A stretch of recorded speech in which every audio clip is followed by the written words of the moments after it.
저는 오늘 요한복음 7장과 시편 16편 말씀에 의지해서 마시는 모든 것이 목마름을 해결해 주지 않는다 라는 주제로 함께 은혜를 나누고자 합니다. 따라서 합시다.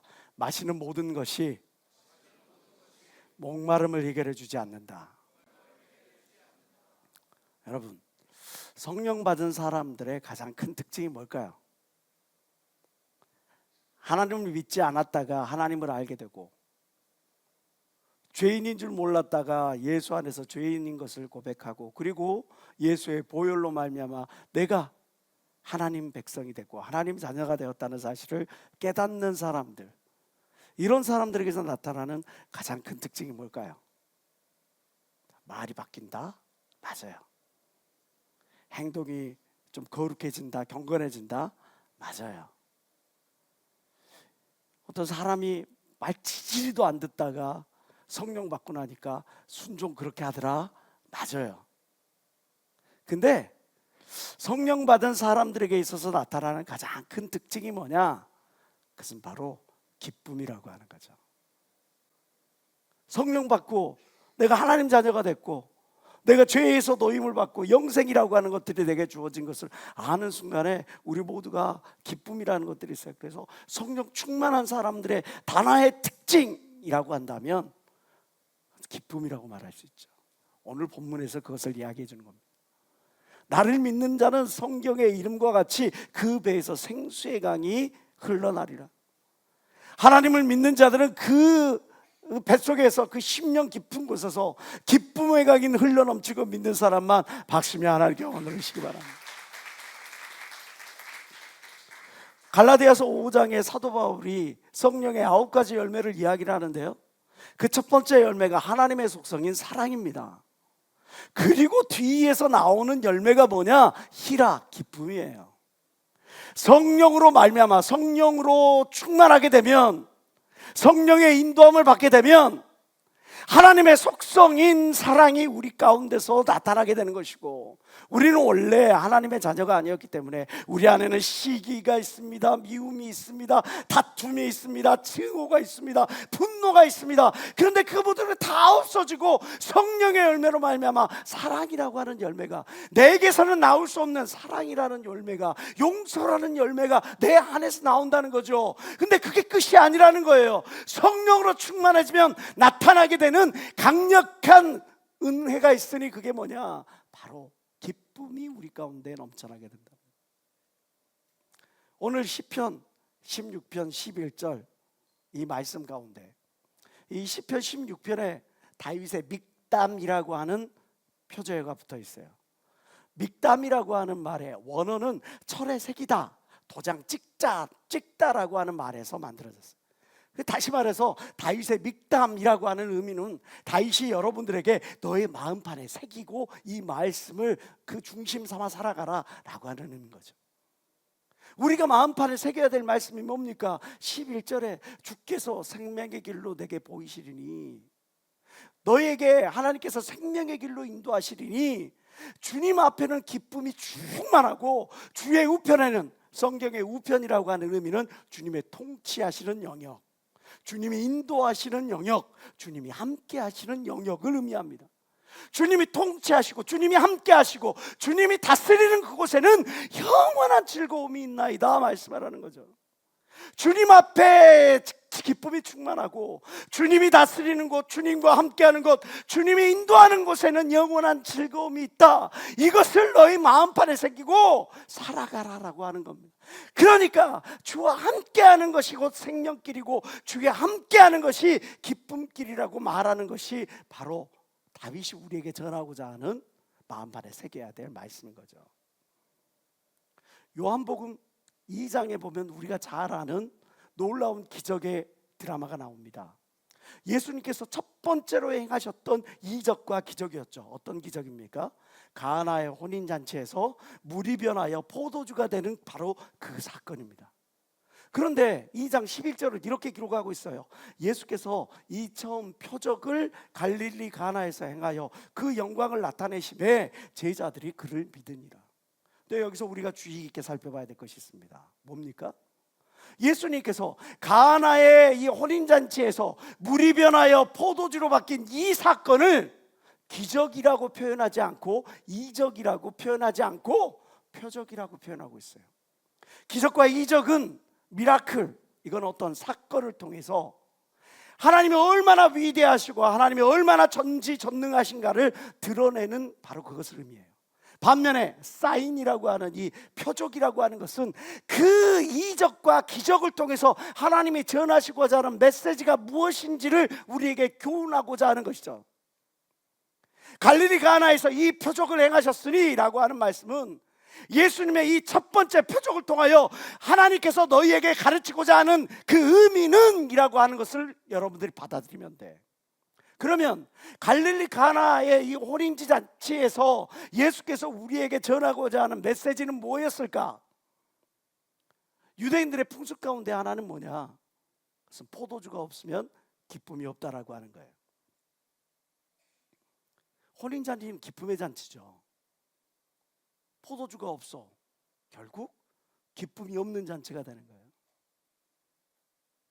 아니 신랑도 있고 신부도 있고 신랑 가정에 신부 가정에 내놓을 그 지참금도 있고 모든 것들이 다 마련된 곳에서 기쁨이 없다. 예수께서 첫 번째 기사와 이적을 통해서 우리에게 전하고자 하는 그 메시지는 뭐냐? 기쁨 되시는 포도주 없는 포도주를 만들어내시는 예수께서, 다시 말해서 주님이 함께 계신 곳이 바로 기쁨의 자리, 기쁨의 혼인잔치라고 하는 것을 우리에게 전해주는 거죠. 주님이 계신 곳이 바로 기쁨이 있는 곳이라는 거예요.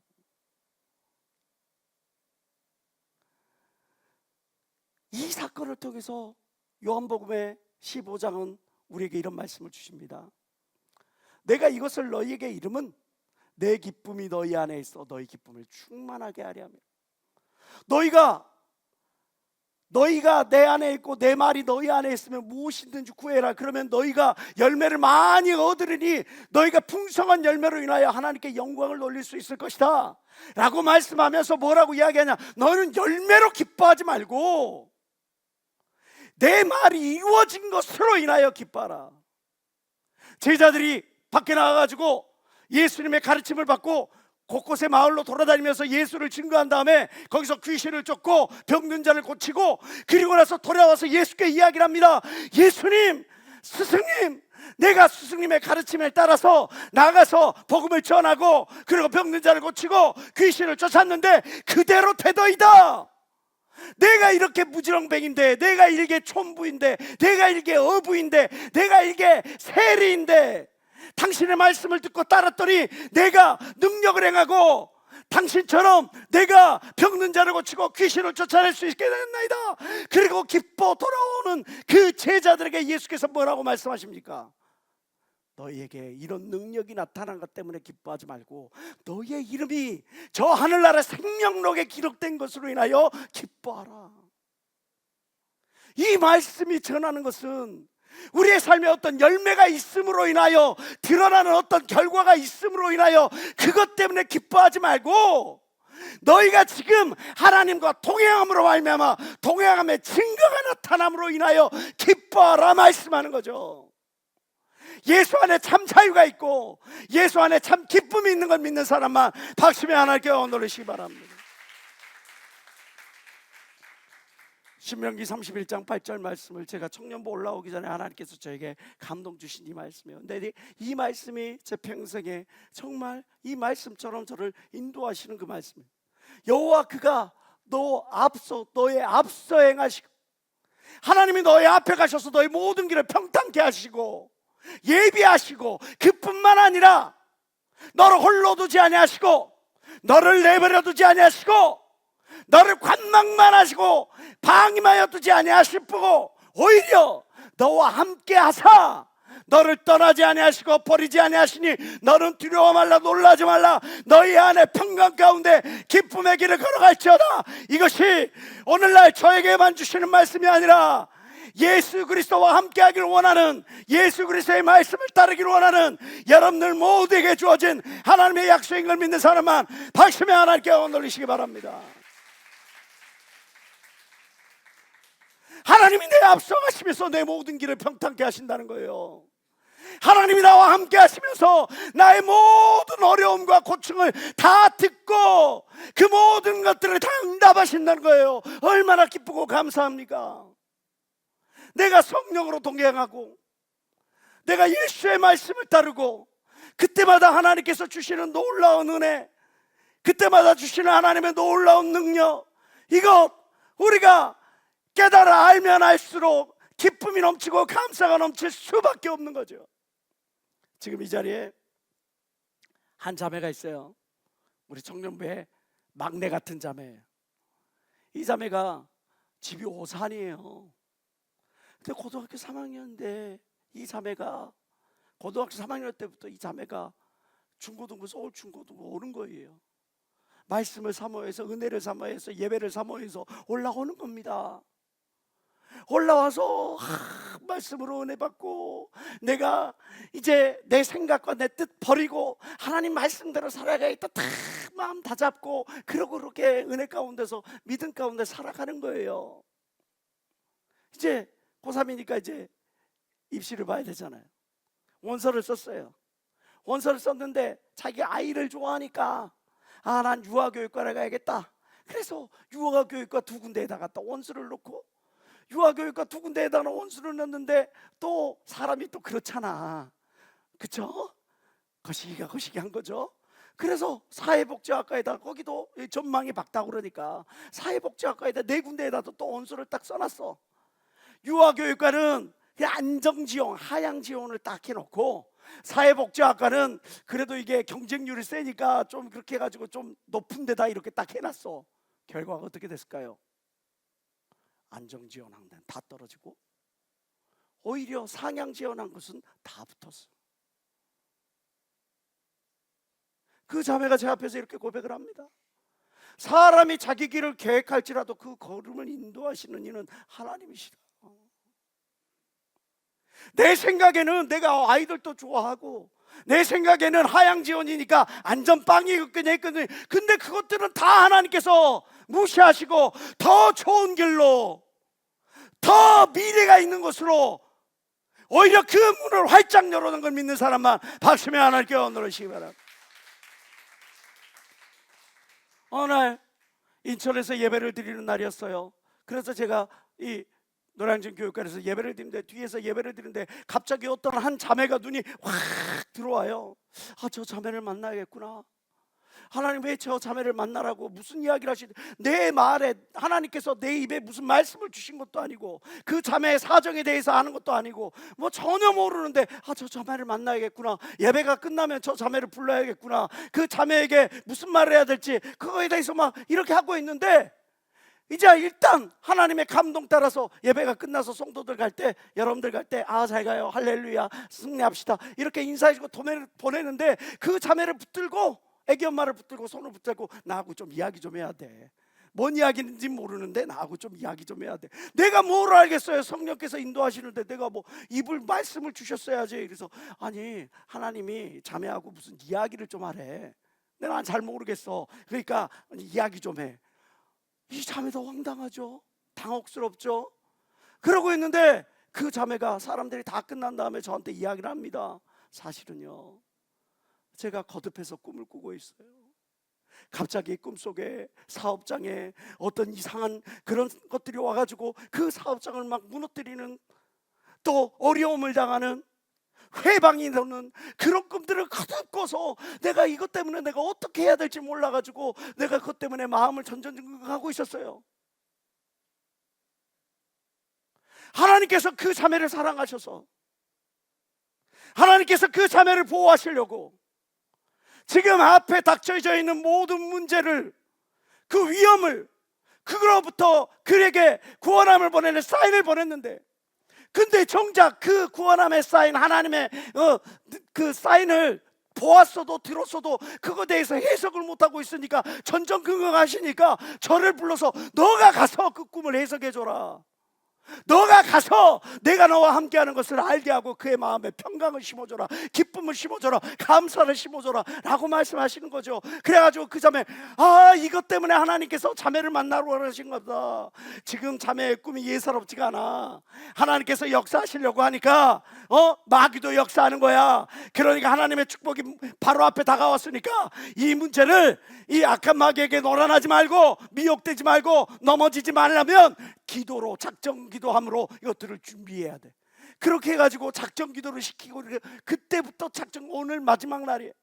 오늘 작정 기도가 끝난 날 하나님께서 아들을 순산하게 만든 걸 믿는 사람만 박수며 하나님께 언어르시기 바랍니다.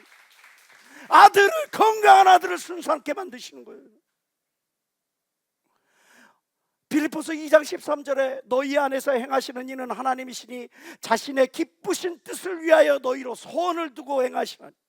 나는 갑자기 왜 내 마음속에서 이런 감동이 주어진지 몰라요. 누구를 만나야겠다, 누구에게 무슨 이야기를 해줘야겠다 라고 하는 생각이 왜 드는지 몰라요. 그러나 하나님께서 그 말씀에 순종하여 나아갈 때에 하나님께서 평탄의 길로, 진리의 길로, 은혜의 길로 인도하시는 걸 믿는 사람만 뜨겁게 박수며 하나님께 원하시기 바랍니다. 내 뜻을 버리고 하나님 뜻을 따를 때 그런 역사가 나타나는 거죠. 하나님의 말씀을 따를 때, 성령의 인도함을 받을 때 그런 역사가 일어나는 것이죠.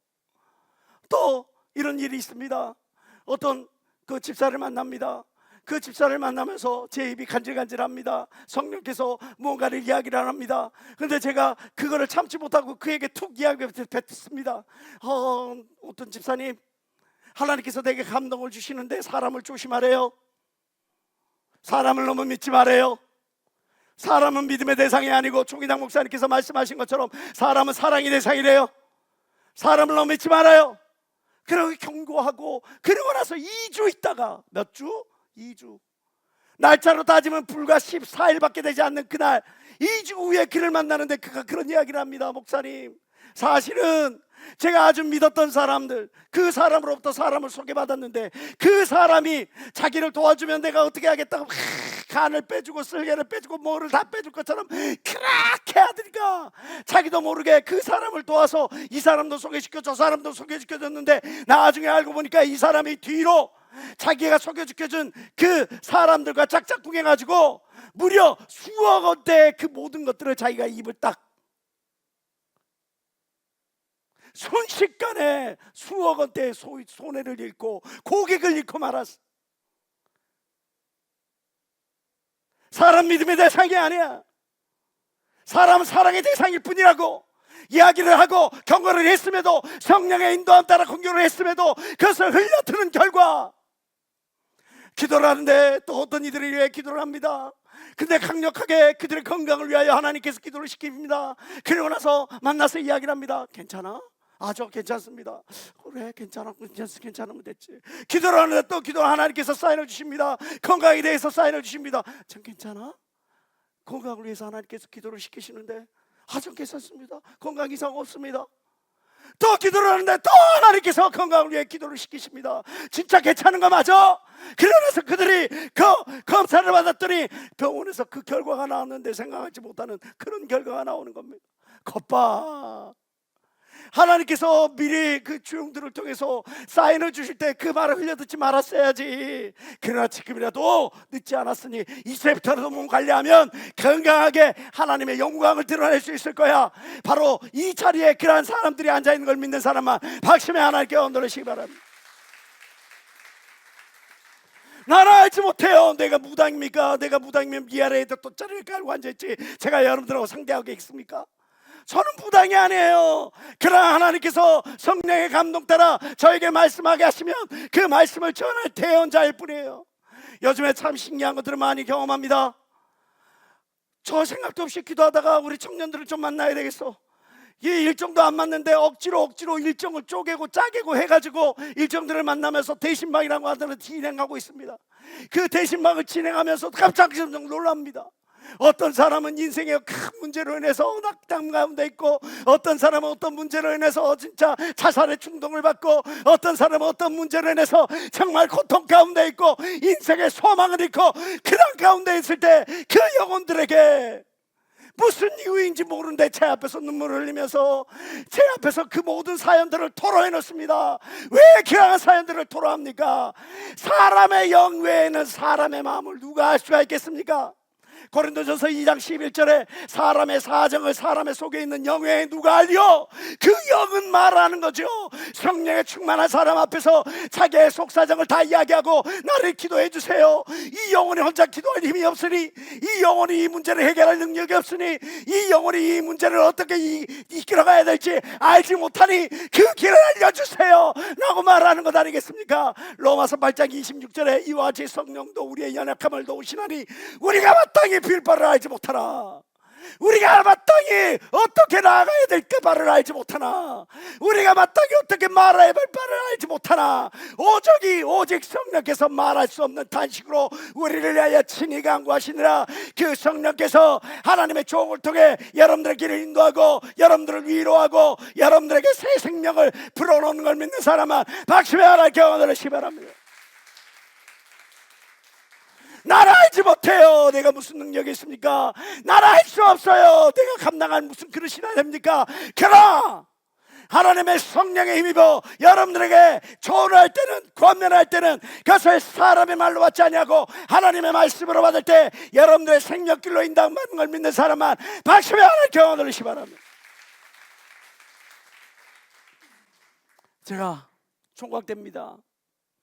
지금 가양기도초라고 쓰고 있는 저 청석 빌딩이 2층부터 5층까지를 저희 교육관으로 쓰고 있었을 때였습니다. 그런데 갑자기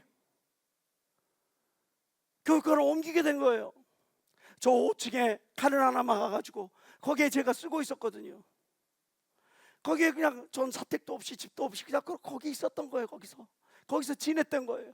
근데 갑자기 교육관을 옮기게 되니까 저 이제 거할 곳도 없어지고 아무것도 없어지는 거죠. 이미 집에서는 쫓겨나가지고 아들 자식 취급도 안 하고 형제들에게는 다 재산도 나눠주고 사업자금도 대주고 다 해줬는데 저한테는 방 한 칸 얻을 돈조차 돌이켜주지 않는 거예요.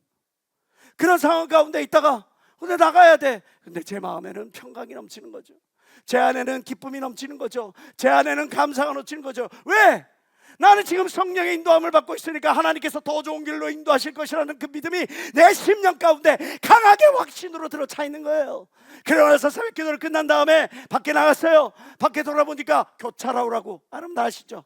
생활정보지. 교차로를 딱 들고 하나님 아버지 이제 저 여기서 나가야 되는 거 아십니다. 항상 더 좋은 길로 인도하시는 하나님께서 그 은혜의 길로 평강의 길로 인도해 주실 줄 믿습니다. 그러고 나서 고차를 딱 펼쳤는데 펼치자마자 딱 했는데 3층 집에 방 2칸에 욕실도 있고 거실도 있는 집이 딱 나온 거예요. 야 이거 괜찮다. 가격도 참 만만해 보여서 저한테는 다행히 500에 30. 이거 참 괜찮다. 다른 데를 다 알아보는데 다른 거는 다 그 가격으로 가려면 어디로 가야 돼? 땅속으로 들어가든가 아니면 하나님을 바라봐야 돼. 옥탑방 거기에서 하나님을 만나야 돼. 야 내가 땅속에 들어가도 감사요. 저 옥탑에 올라가갖고 하나님과 가까워지도 감사니 모든 것이 감사할 바랍니다. 그렇게 하고 그 집을 찾아갔어요. 감독 따라서. 그랬더니 나보다 먼저 온 사람이 있어서 어떤 아가씨가 그 집을 보고 마음에 들어가지고 그 가격에 그런 집을 들어갈 수가 없는데 너무 싸게 나와가지고 그냥 거기에다가 성금을 걸어놓고 자기가 그냥 딱 하기로 다 약정을 딱 해놓은 거야. 아 그래요? 그럼 뭐 하나님이 또 다른 길로 인도하시지 더 좋은 길로 인도하시지 않겠어? 하고 집에 들어와가지고 이제 사무실에 들어와가지고 하나님 참 희한하네요. 제가 맨 처음에 봤던 그 집인데 어떻게 이렇게 되네요. 아 근데 다시 또 생각해보니까 지하로 가는 건 조금 거시기 할 것 같고 옥탑으로 가는 것 같은 것은 더 멋있게 할 것 같은데 좀 어떻게 안 될까요? 그렇게 하고 딱 기도를 하고 딱 있는데 바로 전화가 왔어. 부동산이야. 집주인이 그 여자에게 주는 걸 원치 않는데 저한테 주기를 원한대. 왜요? 모른대. 자기가 그걸 어떻게 하냐. 왜? 아니 집주인이 성금 받은 것을 그거로 돈을 더 주고 해약을 해야 되는 거잖아요. 자기가 손해를 봐야 되는 거잖아요. 근데 그 집주인이 이거를 다 대주고 나하고 계약을 하겠다는 거야. 할렐루야. 아니 그 가격에 들어가는 거는 땅속으로 들어가든지 저 위로 올라가야 되는데 내가 이렇게 되니까 너무너무 감사해가지고 그렇게 계약하겠습니다 이러고 딱 계약을 했지. 계약을 해놓고 딱 들어가서 2달이 딱 지나는데 30만 원이 너무 아까운 거예요. 여러분들 입장에서는 뭐 별거 아닐지 모르겠지만 저한테는 정말 큰 돈이었습니다. 그래가지고 하나님, 전세면 그래도 이거 보전이 되는데 월세는 그거 나가는데 그거 어떡하죠 주님? 그러고 딱 그러고 말만 뱉고 있었을 뿐이었어. 뭐 내가 뭐 어떻게 그 주인한테 전화한 것도 아니고 뭐 한 것도 아니고. 그런데 전화가 드리링 왔어요. 누구야? 주인이야 이번에는. 네, 안녕하세요. 아 근데 사정이 좀 여의치 않는데 이거를 월세를 전세로 바꿔주면 안 되겠어요? 아니 내가 마음에 월세가 너무 아까워서 전세로 바꾸고 싶었는데, 근데 마음 한편에 이게 시세라는 것이 있는데 이거 몇 천씩 내가 내고 살 상황이 안 돼. 전혀 상황이 안 돼. 내 사정과 형편에서 그게 안 돼. 네, 저도 좋습니다. 근데 제가 여유가 있지 않고 넉넉지 않아서 제가 교육전도사거든요. 근데 넉넉지 않은데 저도 전도사인데요? 네? 저도 전도사인데요? 아, 네, 그러시냐고. 뭐 그쪽 교단은 뭐 이렇게 사례 활동비가 얼마 나가는지는 모르겠는데 일단 저는 좀 많이 하시면 부담이 좀 될 것 같습니다. 근데 그 사람이 하는 말이 더 웃겨. 뭐라고? 많이 받으면 돌려줄 때 자기가 너무 힘들 것 같으니까 적게 받겠대. 그래갖고 1,300에 전세를 들어갔어요. 아니 보통 집 가격이 있으면 그 집 가격 한 50%든지 아니 70% 안에서 전세 가격, 많게는 80% 안에서 전세 가격이 형성되잖아요. 근데 그 집 가격이 8천이 넘어. 근데 그 집 그거를 전세를 1,300에 주겠다는 거야. 하나님의 은혜죠, 하나님의 은혜. 그래가지고 제가 할렐루야 해놓고 제가 그걸 해가지고 다 한 다음에 그 전세를 딱 들어갔어요. 하나님 감사합니다. 그렇게 하고 이제 교육관을 옮겨야 되잖아요. 교육관을 옮겨서 그때 이제 대방역 앞에 있는 그 거기에다가 그 정호 빌딩에서 이제 그 할 때요. 거기를 막 꾸미고 기쁨으로 막 그들했어요. 하나님 나의 장막들을 만들어 주신 하나님께 감사를 드립니다. 하나님 늘 평강의 길로 인도하시니 감사합니다. 하나님은 항상 더 좋은 길로 인도하시니 감사합니다. 막 찬양을 하면서 그러면서 막 그것들을 막 꾸미고 성적 교육관을 꾸미고 막 성적 꾸미고 막 그러고 있는데 다시 또 전화가 왔어요. 집을 팔아야겠대. 원래 아니 이제 겨우 내가 두 다리 뻗고 마음 편히 코고라도 눈치 보지 않고 씻는 것도 눈치 보지 않고 이렇게 살게 됐는데 집을 팔면 나는 어떡하나. 마음의 준비를 하시래. 네 알겠습니다 전도사님. 그렇게 딱 얘기해놓고 이제 집을 팔아야 되나 보다 그렇다 하는데 또 전화가 왔어요. 집이 안 나간대. 집이 안 나가는 건 나한테 어떡하냐고. 근데 그분 마음에 자꾸 하나님이 신전도사에게 줘라, 신전도사에게 줘라, 신전도사에게 줘라 그런 마음이 들더래. 그래서 물어보는 건데 돈은 얼마나 갖고 있어? 물어보는. 저요? 다 해도 3천이 안 되는데. 그건 안 되겠어요. 아까 말했죠, 시세라는 것이 있는데, 시세라고 있는 것이 있는데 그걸 한 6,500까지는 어떻게 양도해 보겠는데 그것도 안 되는 가격에 말도 안 되는 거지. 그렇게 해가지고 이 사람이 안 된다고, 그것까지는 제가 안 될 것 같다고 그렇게 하고 이 사람이 이제 또 알아보는 거예요. 가격을 8천에서 7천으로, 7천에서 6,500으로, 6,500에서 6천으로 계속 가격을 뚝뚝뚝뚝 떨어뜨리는데 집이 안 나가. 계속 안 나가. 기도를 하는데 신전사에게 줘라, 신전사에게 줘라. 이건 아니지요 주님. 아무리 그래도 손해를 봐도 이렇게 볼 수는 없는 거지요. 근데 알고 보니까 이분이 그 집을 거저받으셨어. 어떤 믿음의 사람으로부터 그 집을 거저받으셨어. 거저가던 그 집을 이제 당신이 어떤 사역지로 떠나게 되니까 그걸 정리해야 돼. 그래야 정리해야 될 시점인데 그것들을 이제 정리를 해야 되는데 줄라니 너무 손해보는 것 같잖아. 하나님 주셨으면 온전한 걸 주셨고 그걸로 내가 그걸로 목회할 때 또 돈 많이 받을 텐데 그걸 거저 줄라니까 받을 때는 사람 마음이 그것이 아니거든. 근데 줄 때는 또 사람 마음이 그것이 아니거든. 그러니까 줄 수가 없는 거야. 꼭 쥐고 그러고 있는데 자꾸 마음에 신전도사 줘라, 신전도사 줘라, 신전도사. 전화가 왔어요. 진짜 전도사님 최대로 할 수 있는 돈이 얼마요? 최대로 3,200. 그분이 뭐라고 그러신지 아세요? 그냥 그렇게 합시다. 그렇게 해가지고 월세 500에 30에 살던 사람이 불과 얼마 만에 하나님께서 장막의 축복을 준 걸 믿는 사람만 박수며 하나님께 얻으시고, 그거 가지고 노총각이 어느 날 집에를 갔어요. 어머니 아버님이 저희를 붙잡고 이야기를 합니다. 중국 여자도 좋다. 아니, 지금으로부터 20년 전 이야기예요. 중국 분들을 비하려고 하는 게 아니에요.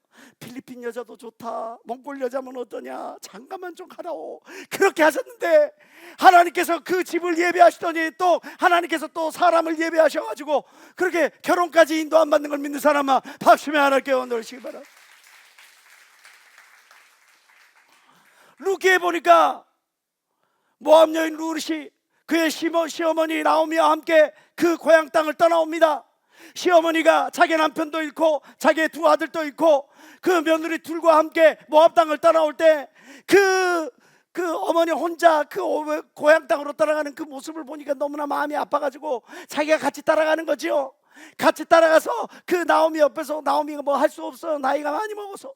그래가지고 그를 대신해가지고 밖에서 떨어진 이삭이라도 주워올까 하고 밖에 나가고 이삭 죽기를 하고 하는데, 이삭 죽기 한 곳이 하필이면 우연히 그의 장래 남편감이 된 보아스 밭을 가는 겁니다.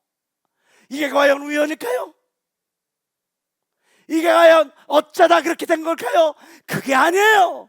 구속사정 관점에서 우연이란 없어요. 하나님이 모든 인연을 필연 가운데 인도하는 걸 믿는 여러분 되시길 주의 이름으로 축원합니다. 우연이란 없어. 내게 어떤 사건이 있으면 하나님께서 더 좋은 것을 예비하기 위하여 그 사건을 만드신 거예요. 어떤 사람을 만나서 하나님께서 더 좋은 만남으로 인도하시기 위하여 만난 거예요.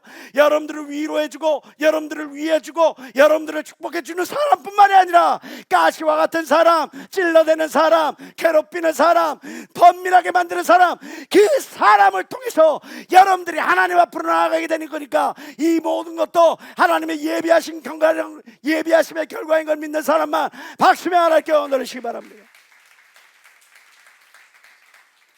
하나님 모든 것들을 다 예비하심의 결과라는 거죠. 제가 경기교회로 파송을 됐습니다. 파송을 갈 때 행정 목사님이 저에게 이야기했어요. 경업이 아버지, 그 행정 목사님이 저한테 그렇게 이야기하셨습니다. 가면 모든 것이 다 예비되어 있어, 걱정하지 마. 우와, 갔더니 모든 것이 다 예비되어 있습니다. 한겨울인데 시원한 얼음물이 예비되어 있습니다. 보일러가 나오지 않습니다. 거기를 갔더니 다 예비되어 있습니다. 빚이 예비되어 있습니다. 제 차가 이제 딱 됐는데 차 내야 돼. 월세가 돌아오는데 월세가 몇 달치가 몇 1억 몇천, 심지어는 위성비도 못 내가지고, 심지어는 인터넷비도 못 내가지고 걸리고 채이는 게 다 빚이야. 하나님 다 예배놨어.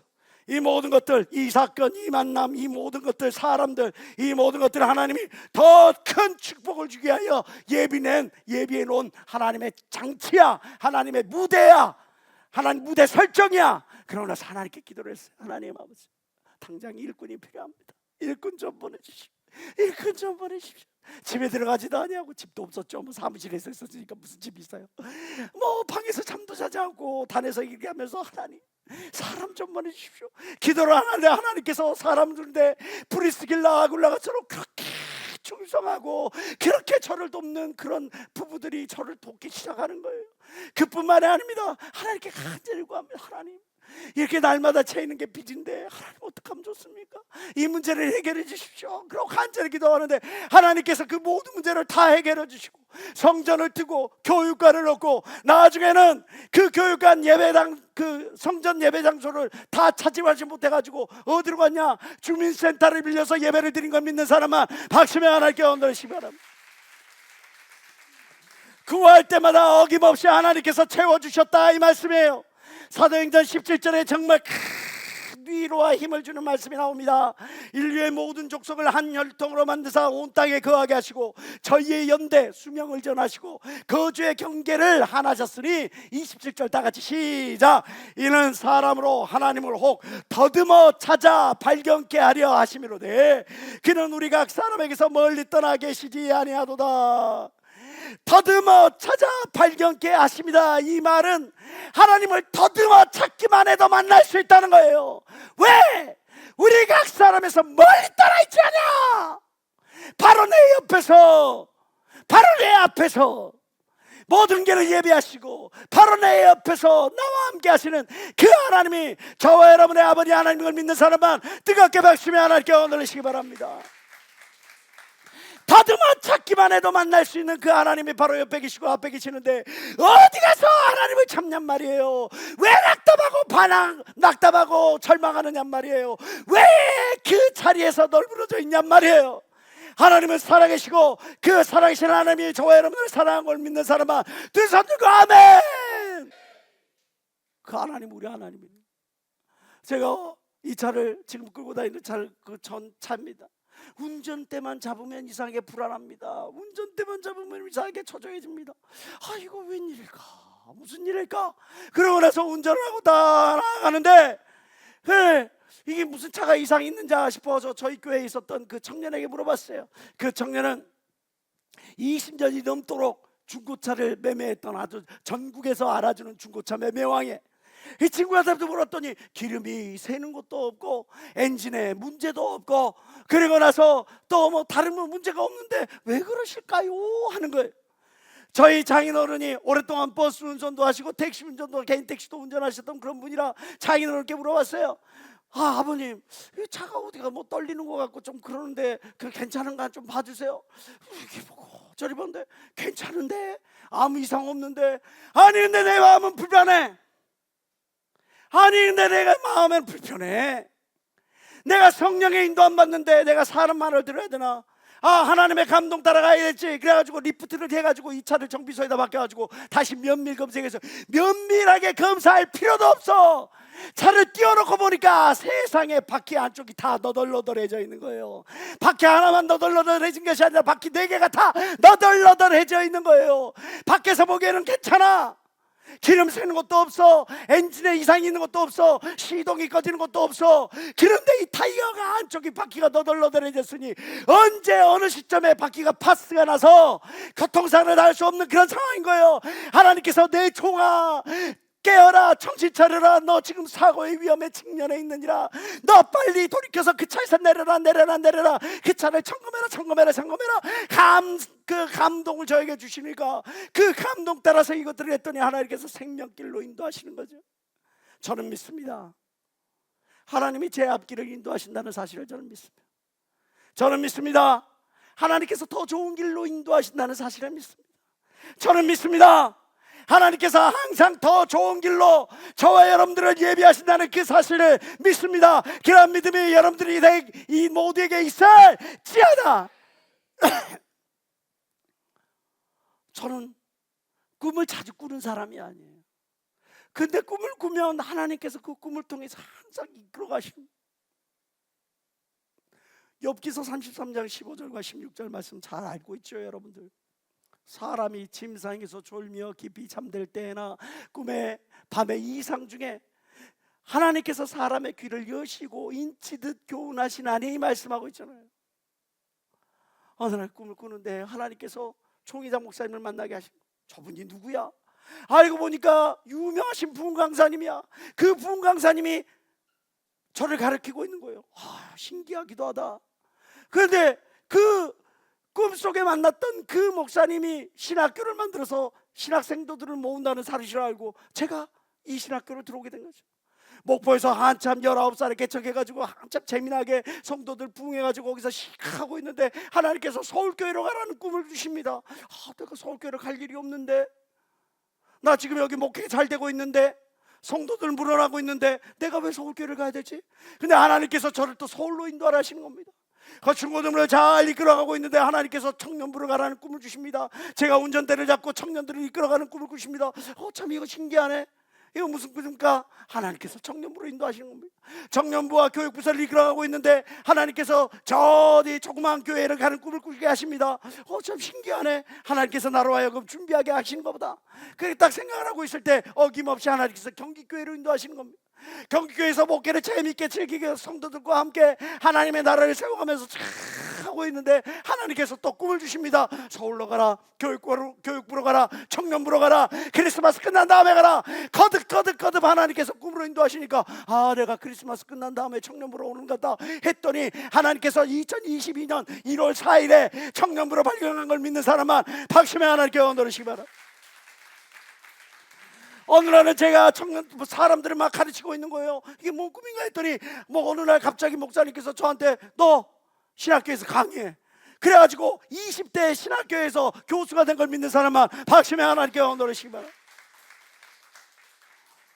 하나님은 성령의 인도함을 받는 사람들에게, 성령 충만한 사람에게, 하나님의 말씀을 따르려고 하는 사람에게, 하나님의 가르침에 아멘하고 순종하는 사람에게 하나님의 뜻을 보이시고, 뜻을 보이실 뿐만 아니라 예비하시고 예비하실 뿐만 아니라 함께 그를 더 좋은 곳으로 인도하실 걸 믿는 사람만 박심의 하나님께 원하시기 바랍니다. 예레미야 선지자가 10장 23절을 통해서 말합니다. 여호와여, 내가 알거니와 인생의 길이 자기에게 있지 아니하나니 내 마음 먹은 대로, 내 생각대로, 내 뜻대로 그렇게 길을 걸어가게 되는 것이 아니라는 거죠. 걸음을 지도함이 걷는 자에게 있지 아니하고 오직 하나님께 있는 것을 믿는 여러분 되시길 주의 이름으로 축원합니다. 성령의 충만을 받아 하나님의 진리의 길, 의의 길, 생명길로 인도함 받기를 주의 이름으로 축원합니다. 오늘 왜 이렇게 달리지? 성령께서 여러분들에게 하실 말씀이 많은가 봐요. 이러니 어찌 기쁨과 감사가 넘쳐나지 않을 수가 있겠습니까? 성령께서 내 입술을 사용하시고, 성령께서 내 발걸음을 정하시고, 성령께서 내 앞길의 모든 길을 인도하시는데 어찌 내 마음에서 원망과 탄식이 나올 수가 있겠습니까?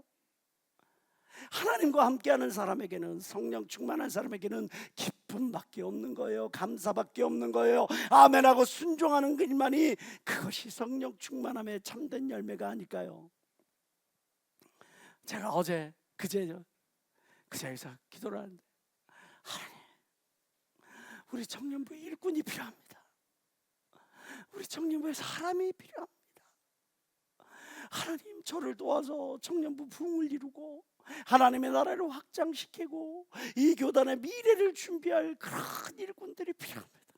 재능 있는 자를 보내시옵소서. 능력 있는 자를 보내시옵소서. 밀질 있는 사람 보내시옵소서. 기도하는 자를 보내시옵소서. 이쁜 자매도 보내시옵고, 잘생긴 남자도 보내시옵고, 능력 있는 자도 보내시옵고, 좋은 직장 가고 있는 사람도 보내시옵고. 기도를 하는데 삼천포로 약간 빠지려고 해. 비틀비틀 그러니까 하나님께서 저한테 딱 감동을 주시는데, 야, 그들이 과연 나를 필요로 하겠니? 이쁘고 잘나고 문제없고 세상에서 잘 나가는 사람이 과연 하나님을 필요로 하겠냐 이 말이에요. 그래, 맞아. 그런 사람들에게 하나님 필요한 게 아니지. 하나님, 제 기도로 바꿉니다. 하나님을 필요로 하는 사람, 목마른 사람, 인생의 문제로 갈증을 일으키는 사람, 인생의 문제로 결핍이 있는 사람, 그래서 예수 안에서 자유를 얻고 예수 안에서 문제 해결을 받고 예수 안에서 참된 기쁨을 얻을 그런 영혼들을 좀 보내주시옵소서. 기도가 바뀌었죠. 우리는 때때로 내 인생의 결핍이 그것이 큰 문제라고 생각을 합니다. 내 건강의 문제, 이 결핍이 나에게 큰 인생의 덫이라고 생각합니다. 내 물질의 문제, 이것이 내 인생의 가장 큰 덫이라고 생각을 합니다. 만남의 문제로 인해서 갈급합니다. 직장의 문제로 인해서 갈급합니다. 나의 미래로 인해서 갈급합니다. 그러나 결핍은 축복이라는 사실을 여러분들 기억해야 합니다. 왜? 그 결핍은 하나님 앞으로 나아가는 통로가 될 것이기 때문에, 그 결핍 때문에, 목마름 때문에 하나님 앞에 나아가 하나님 도와주시옵소서, 하나님 채워주시옵소서, 하나님 역사해 주시옵소서 할 때에 하나님께서 더 좋은 길로, 생명길로 인도하실 걸 믿는 사람만 박심의 하나님께 원하시고, 이제는 생각을 바꿔야 돼요. 결핍은 나의 당장의 인생의 문제가 아니요, 하나님께서 나에게 주시는 어떤 저주가 아니요, 하나님을 만날 축복의 통로니, 결국은 결핍은 하나님이 나에게 주신 축복의 선물이라 고백하는 저와 여러분 되시길 주의 이름으로 축원합니다. 여러분에게 있어서 하나님은 어떤 분이십니까? 쉬는 백에게 하나님께서 물어보신다면, 또 많은 사람들이 저에게 하나님은 목사님에게 누군가 어떤 분이십니까? 라고 묻는다면 저는 2번 재고하고 3번 재고할 필요도 없이 단박에 이야기할 겁니다. 하나님은 항상 더 좋은 곳으로 재우시는 분이에요. 여러분의 하나님은 어떤 분입니까? 하나님은 항상 더 좋은 곳으로 재우시는 분이에요. 내가 생각한 것보다 더 좋은 곳으로 재우시는 분이에요. 지금 현재 이 결핍 보지 않습니다.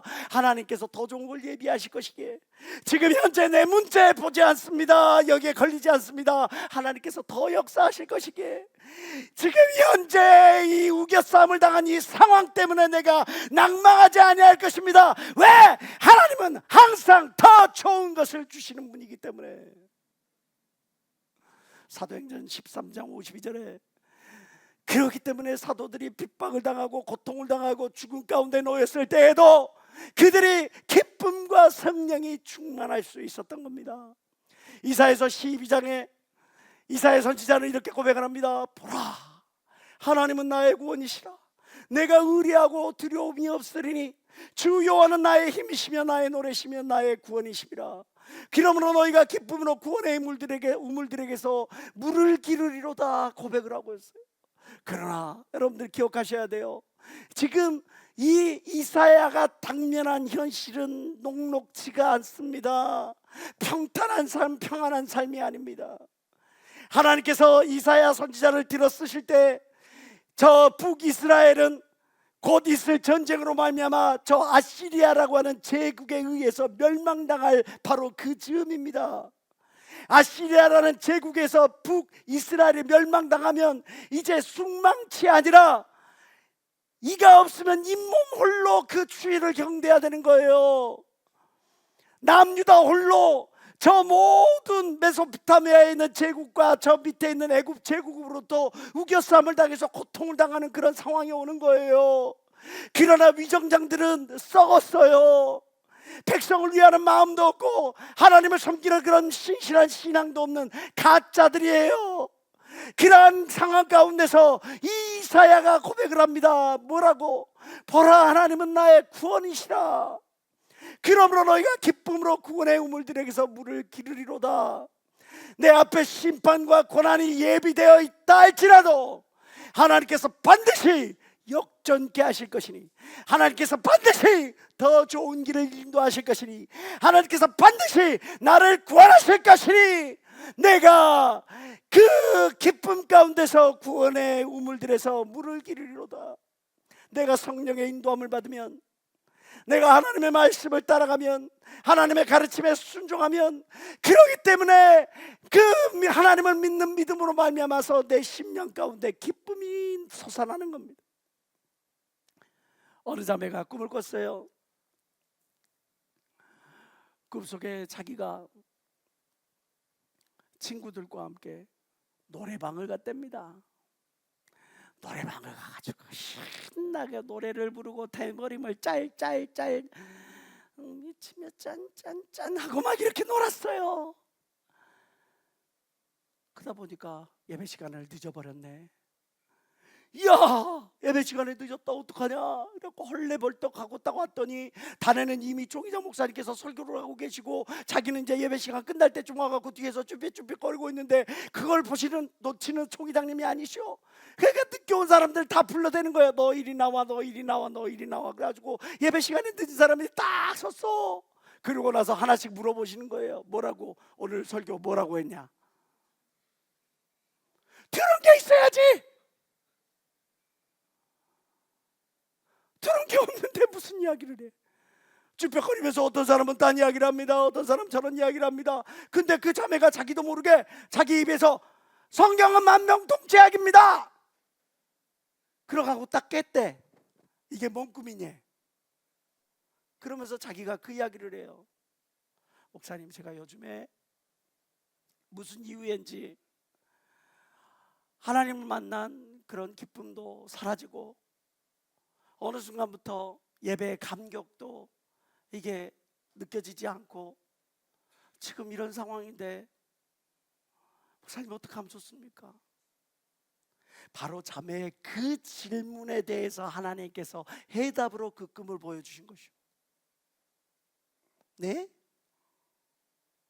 성경은 망병통치약이라고 하는 이 말씀, 하나님 말씀만이 답이라는 소리요. 지금은 그냥 앉아가지고 그냥 말씀만 들으면, 그러면 깨달아주고 은혜 되어주고 좋았어. 근데 이제 하나님께서 자매를 이제 믿음의 사람으로 키우고, 셀장으로 키우고, 그리고 팀장으로 키우고, 하나님의 직분자로 키워나갈 텐데 그냥 흘러나오는 물로 적셔지는 걸로 그걸로 해결되어질 수가 없어. 인생의 문제가 그걸로 해결되어질 수가 없어. 하나님의 말씀 속에서 거기서 깊은 생수의 물을 파내야 내 심령 속에서 생수의 강이 넘쳐날 것인데, 근데 그냥 예전에 있는 그 모습으로는 결코 이제 몸이 컸는데 예전 그 옷을 입을 수는 없는 거예요. 몸이 성장했으면 탈피를 해야 되는 겁니다. 새로운 옷을 갖춰 입어야 되는 겁니다. 그 새로운 은혜를 갖춰 입어야 되는 겁니다. 하나님께서 그 자매에게 그 꿈을 통해서 하나님께서 알려주시는 거죠. 여러분, 마시는 모든 것이 목마름을 해결해 주는 건 아니에요. 밖에 나가가지고 친구들과 함께 숫자를 부딪히며 찬찬찬 한다 그래가지고 노래방에서 노래를 부른다 그래가지고 그 즐거움이, 그 목마름이 해결되는 게 아니에요. 순간 만족할 수는 있겠죠. 찜질방 가서 땀을 쭉 빼면 순간 시원할 수는 있겠죠. 커피 한 잔 마시면 순간 기분이 좀 좋아질 수가 있겠죠. 술 한 잔 마시면 순간 어떻게 기분이 좋아질 수가 있겠죠. 그것이 영원한 만족을 주는 것이 아니에요. 더운 날 정말 땀을 줄줄줄 흘리고 그럴 때 시원한 콜라 한 잔, 시원한 사이다 한 잔 먹으면 시원해지는 것 같은지만 사실은 갈증을 더 심화시키는 건 아닙니까? 왜 사람들이 난파되는데 그 바다 가운데서 죽어갑니까? 그 사람들에게 있어서 가장 큰 절망은 뭡니까? 내 주머니 온통 물인데 그 물을 마실 수가 없는 거야. 그러는 물을 마셨다가는 죽음이 더 빨리 와. 그러니까 절망이 더 빨리 오는 거예요, 그 사람들에게. 내가 마신다고 해서 그 마시는 모든 것이 내 갈증을 해결해 주지 않아. 내 인생의 문제 해결해 주지 않아. 내 영혼의 문제는 해결해 주지 않아.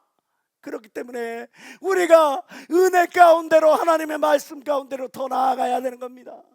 지금 나의 삶은, 지금 나의 신앙에는 참된 기쁨이 넘쳐나고 있습니까? 감사가 넘쳐나고 있습니까? 성령으로 충만합니까? 어쩌면 이 문제로 저 문제로, 인생의 결핍 문제 때문에, 인생의 어떤 꼬여있는 그런 것들 때문에, 상황 때문에, 그것 때문에 하나님을 도외시한 채 땅만 바라보며 살아가고 있지는 않습니까?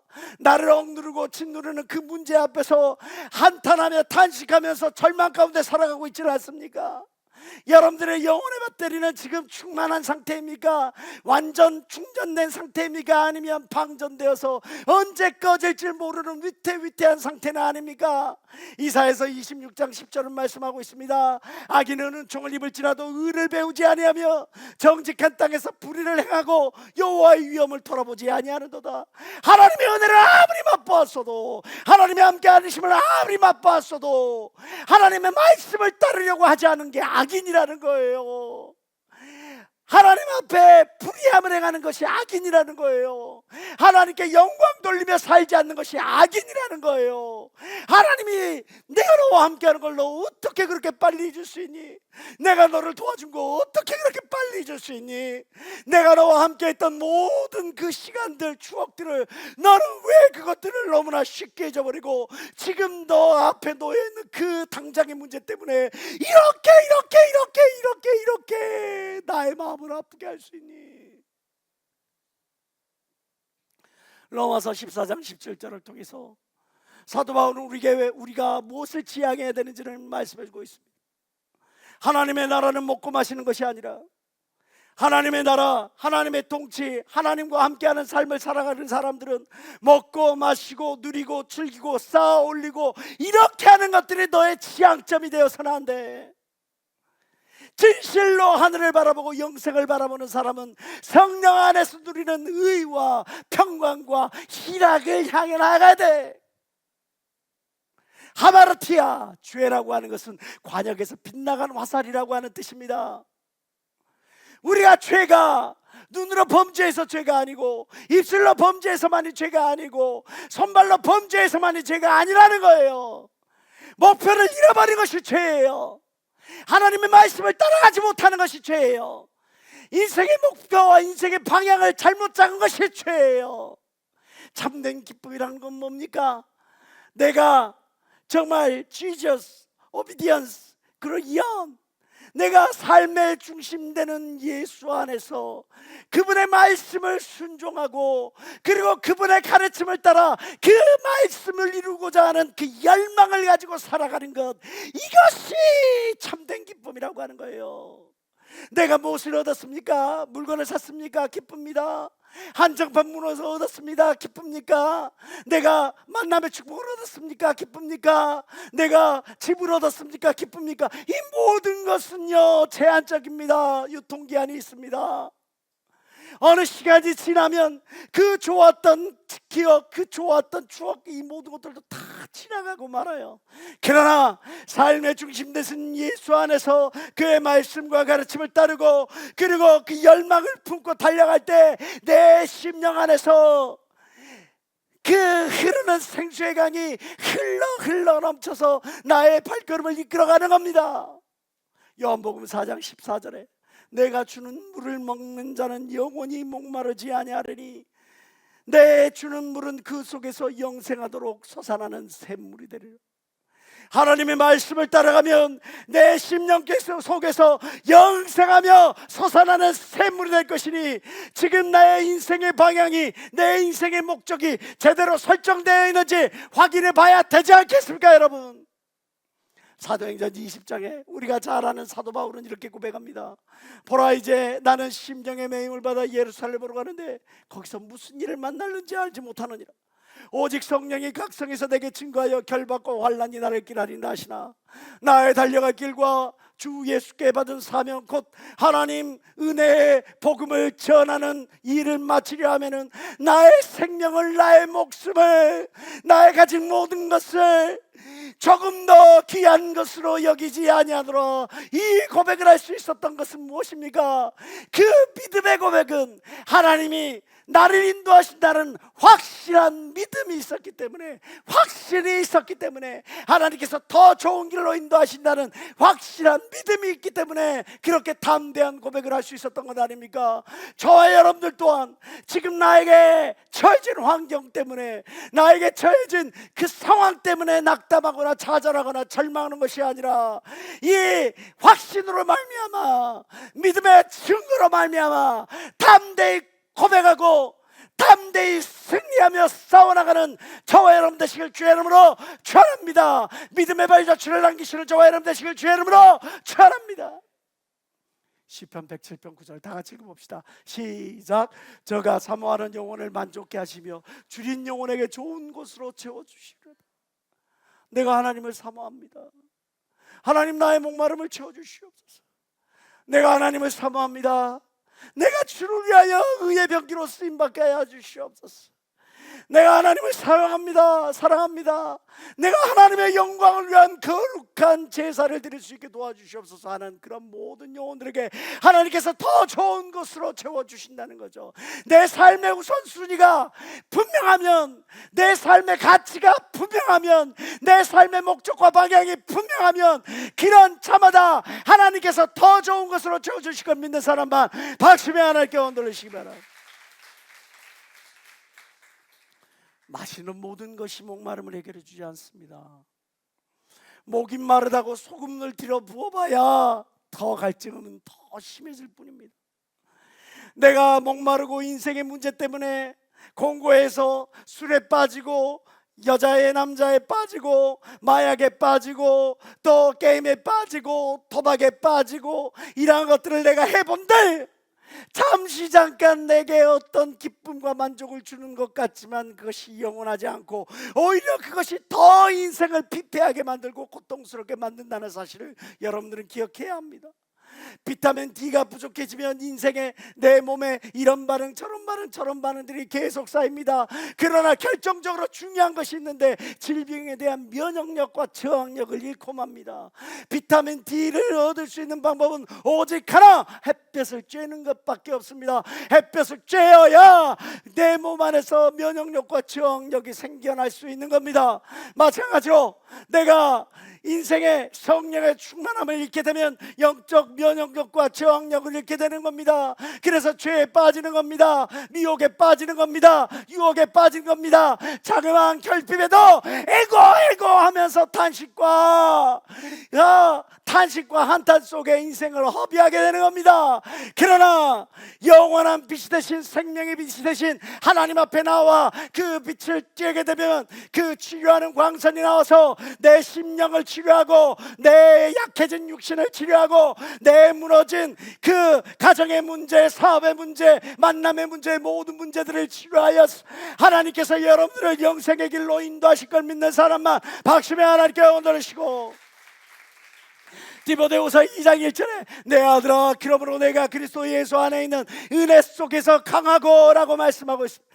은혜 속에서 강하고 라고 하는 말은 은혜로 말미암아 강해지고 라고 하는 말이죠. 여러분들이 하나님 앞으로 나와 은혜 안에서 강해짐으로, 그래서 세상과 싸워 이길 수 있는 힘을 얻게 되고 여러분들 스스로 면역력과 저항력을 얻어서 승리하는 인생을 살아갈 걸 믿는 사람만 박수며 하나님께 온도리시기 바랍니다. 뜨거운 여름 태양빛이 겨울 곡식들을 여물게 익어가게 만드는 것처럼 하나님의 강력한 은혜의 말씀이, 하나님의 강력한 은혜의 그 능력이 여러분들에게 임할 때 여러분들의 영혼이 일어나게 되고 샘을 얻게 되고 내 영혼이 잘된 같이 내가 범사에 잘되고 강건하게 되는 그 축복이 임할 것인데, 이번 수련회가 그러한 역사를 일으키게 될 걸 믿는 사람들만 뜨겁게 박수며 영광을 넣으시고, 이번 수련회 하나님은 구원의 역사를 예비하십니다. 이번 수련회 여러분들을 변화시키는 변화의 역사를 예비하십니다. 이번 수련회를 통해서 우리 청년부의 부흥의 역사를 예비하시고 믿는 사람만 두 손 들고 아멘! 그렇기 때문에 우리가 수련회를 위하여 기도해야 합니다. 그렇기 때문에 여러분들의 수련회의 영혼들을 초대해야 되는 겁니다. 나 혼자만 나서 안 돼요. 내 주변에 있는 영혼들을 이끌어와야 돼요. 하나님께서 여러분들에게 너 나의 입이 되어주렴, 내 나의 손이 되어주렴, 너 나의 발이 되어주렴, 그래서 나의 광복편이 되어서 그들을 하나님께로 인도하여 내 전으로 인도하여 그 심령에 나의 빛을 쬐어 다시 한번 그 영혼이 살아날 수 있는 기회를 주렴. 나를 믿는 자는 성경의 이름과 같이 그 배에서 생수의 강이 흘러나리. 주께서 생명의 길로 내게 보이시리니 주의 앞에는 기쁨이 충만하고 주의 우편은 영원한 즐거움이 있나이다. 오늘 이 시간 나는 성령으로 충만하여 내 안에 성령의 열매인 기쁨으로 이것들이 나타나고 있는지 점검해 봐야 되지 않겠습니까? 은혜의 배터리 다 방전되어서, 영혼의 배터리 다 방전되어서 나도 모르게 내 속에서 욱하고 죄의 본성이, 어둠의 본성이 드러나고 있지 않는지 내 자신을 돌이켜봐야 되지 않습니까? 주 앞으로 나와세요. 마시는 모든 것이 목마름을 해결하지 않습니다. 주 앞으로 나오세요. 주님께서 여러분들에게 여러분들 심령 깊숙한 것에서 생수의 강이 터져나오게 하실 겁니다. 기쁨을 만끽하고 감사를 만끽하게 하실 겁니다. 여러분, 이번 수련회 하나님께서 내 심령에 역사하실 것을, 또 우리 심령에 역사하실 것을 기대하는 마음으로 이번 수련회를 위해 집중해 주세요. 그러길 주의 이름으로 축원합니다. 기도하시겠습니다. 하나님 아버지,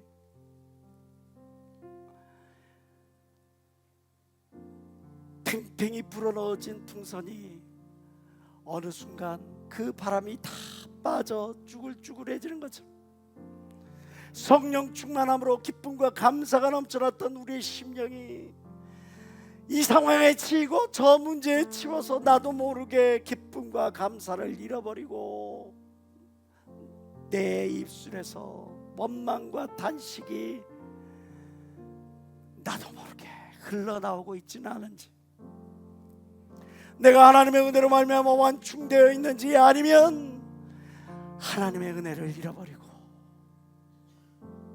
방전되어서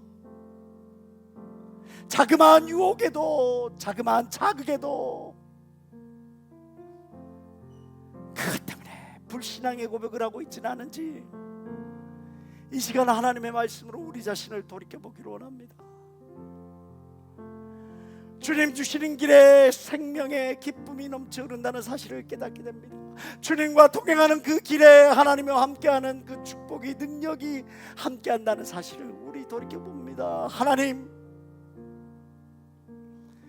다시 한번 구원의 기쁨, 인도해 주시는 그 기쁨, 예비하시는 그 기쁨, 그 기쁨으로 충만한 삶을 살아갈 수 있게 도와주시옵소서. 제가 3초 동서로 기도합니다. 주여, 주여.